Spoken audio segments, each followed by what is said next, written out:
Pozdravujem vás, priatelia.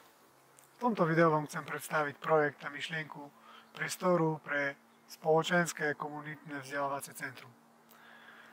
Za mnou vzadu sa nachádza stodola, ktorú by sme chceli zrekonštruovať a takým spôsobom, aby tam vznikla kuchynka s jedálňou, seminárna časť a časť na spanie.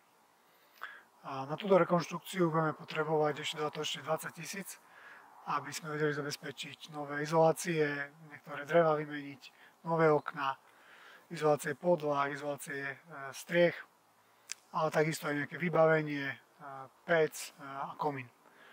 Nejaké práce sme už realizovali, máme novú strechu, máme nejaký materiál nakúpený a potrebujeme ešte dodatočnú investíciu na to, aby sme tento priestor dokončili.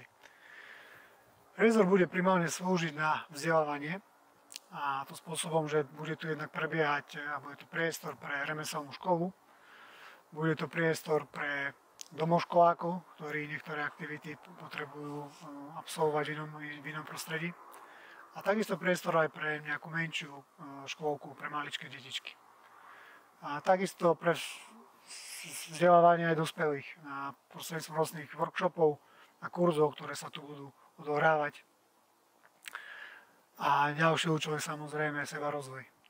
V dnešnej dobe hlavne pre mužov a ženy, také mužské a ženské kruhy, kde sa spoločne ľudia stretávajú, rozprávajú sa, zdieľajú, ale takisto si liečia svoje traumy a vzorce. Takže do tohto projektu vás pozývam a môžete nás podporiť. Bližšie informácie nájdete pod týmto videom. Takže vám ďakujem.